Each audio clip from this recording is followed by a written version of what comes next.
आधी रात को एक महिला सांसद को सर्किट हाउस से बाहर फेंकने की धमकी देते हैं। यहाँ लाल किले पे खड़े होकर बड़ी बड़ी बातें कर रहे हैं महिला सुरक्षा की। तब महिलाएं याद नहीं आई जब जंतर मंतर में महिलाओं के साथ दुर्व्यवहार किया गया पुलिस द्वारा। तब नहीं याद आई जब विश्व हिंदू परिषद, बजरंग दल जैसे लोग जंतर मंतर पे घुस गए और महिलाओं के साथ बदतमीजी की। अब याद आ रही हैं महिलाएं। सर, लाल किले पर लगातार दूसरे साल राहुल गांधी और खड़गे जी नहीं गए, इसकी क्या वजह है? ये अपमान किया गया स्वतंत्रता दिवस का। हर चीज में उन्हें अपमान लगता है। जो स्वतंत्रता में नहीं आए, स्वतंत्रता के आंदोलन में नहीं आए, उन्हें स्वतंत्रता दिवस में कौन नहीं गया उसको में अपमानित महसूस कर रहे हैं। कमाल है भाई। सर, इसके अलावा जब वंदे मातरम गाया जा रहा था उस समय में कुछ व्यवधान हुआ, उसको लेकर सवाल खड़े? कोई व्यवधान नहीं हुआ। अक्टूबर 1937 में कलकत्ता के कांग्रेस अधिवेशन में तमाम बड़े नेता, उसमें गांधी जी थे, उसमें हमारे जयराम रमेश जी आपको और बताएंगे, बड़े नेता, सबने ये तय किया था कि ये वंदे मातरम कांग्रेस के फंक्शंस में गाया जाएगा। ये राष्ट्रीय गीत है। प्रधानमंत्री ने अपना लेखा जोखा, प्रधानमंत्री का लेखा जोखा, लेकिन 2047 में विकसित भारत, प्रधानमंत्री का लेखा जोखा जंतर मंतर से लेकर सिवान तक सड़कों पर दिख रहा है। इसलिए आज वो क्या बोल रहे हैं अब कोई उनको गंभीरता से नहीं लेता। जो 1947 से पहले की बात करते हैं और फिर 2047 के बाद की बात करते हैं। पिछले 12 साल का कोई अकाउंट नहीं दे रहे। 2-3 साल पहले उन्होंने अपने राजनीतिक विरोधियों को अर्बन नक्सल कहा। तब ये सवाल पूछा गया संसद में कि अर्बन नक्सल की परिभाषा क्या है। गृह मंत्री से जवाब आता है कि अर्बन नक्सल कोई चीज नहीं है, कोई परिभाषा नहीं है। आज प्रधानमंत्री लाल किले से दिमागी नक्सल की भाषा इस्तेमाल करते हैं अपने राजनीतिक विरोधियों को लेकर। बात यह है, हकीकत यह है कि जो मुद्दा अर्बन नक्सल उठाते हैं, जो प्रधानमंत्री के सोच में अर्बन नक्सल है, जो मांग वो उठाते हैं, वो मांग वो स्वीकार करते हैं।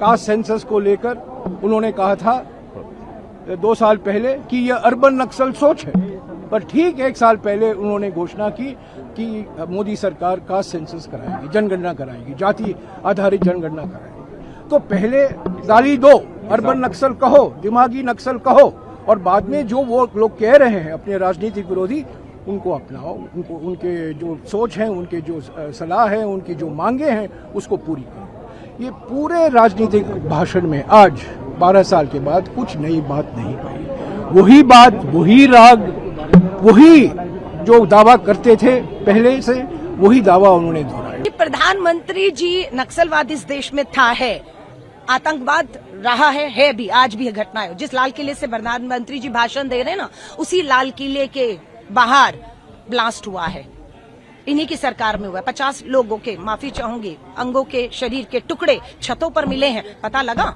पहलगांव में आतंकी हमला होता है, क्या सजाएं दी। ऑपरेशन सिंदूर में हमारे सेना के 6 जवान शहीद हो गए, लेकिन देश के रक्षा मंत्री राजनाथ सिंह जी सदन में खड़े होकर कहते हैं कोई क्षति नहीं हुई, कोई शहीद नहीं हुआ, लेकिन आज स्वीकारते हैं, माफी नहीं मांगते कि हाँ, जवान हमारे भी शहीद हुए हैं जिसको आपने पहचाना नहीं, है ना। सो आज देश के प्रधानमंत्री, अर्बन नक्सल कब से आया? जब से आप 2014 से सत्ता में आए, दिल्ली में आए, तब से आप अर्बन नक्सल आपके दिमाग में घुसा हुआ है। और ये अर्बन नक्सल कोई और नहीं, संघ RSS है, जो संविधान पर हमला कर रहा है, जो देश के लोकतंत्र पे हमला कर रहा है। हाँ, तो ये सब बातें प्रधानमंत्री जी को कहूंगी। आज 15 अगस्त था, लाल किले की प्राचीर है जहां पर राष्ट्रीय ध्वज लहरा रहा है, फहरा रहे हैं आप, वहां राजनीति छोड़ देते। उसके लिए पूरा संसद सत्र था जहां से आप भागते रहे, हिम्मत नहीं दिखा पाए कि आप वहां आकर ये बातें करें, वहां से भागते रहे। और आज आपको कोई रोकने टोकने वाला नहीं, और आपने लाल किले की प्राचीर को अपना राजनीति का मंच और अखाड़ा बना दिया। ये शर्मनाक है।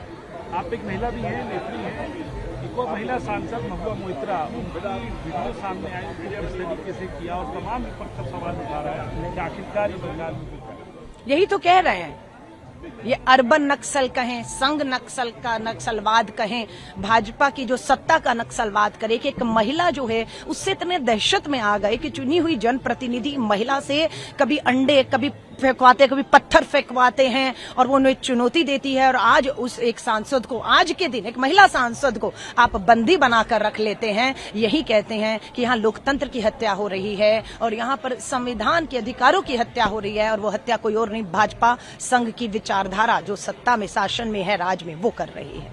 आखिरी सवाल पूछूंगा आपसे, राहुल गांधी के खिलाफ जो विशेषाधिकार हनन का नोटिस जो है वो दिया था अनुराग ठाकुर ने, और अब उनको 30 तारीख तक का समय दिया है कि वो 30 तारीख तक जवाब दें। ये सिर्फ अपनी जवाबदेहियों से भागने के लिए दूसरों पे सवाल खड़े करके उनसे जवाबदेही मांग रहे हैं।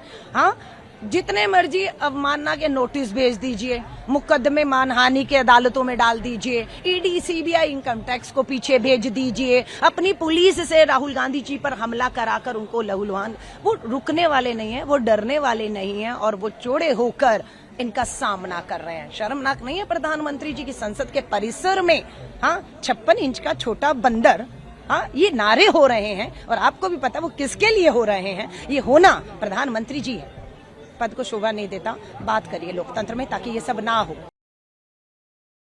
राजनीति हो या क्रिकेट, देश विदेश की ब्रेकिंग हो या आपके मोहल्ले की बड़ी खबर, सब मिलेगा एक ही ऐप में, सबसे तेज और भरोसेमंद। अभी डाउनलोड करें दैनिक भास्कर डिजिटल।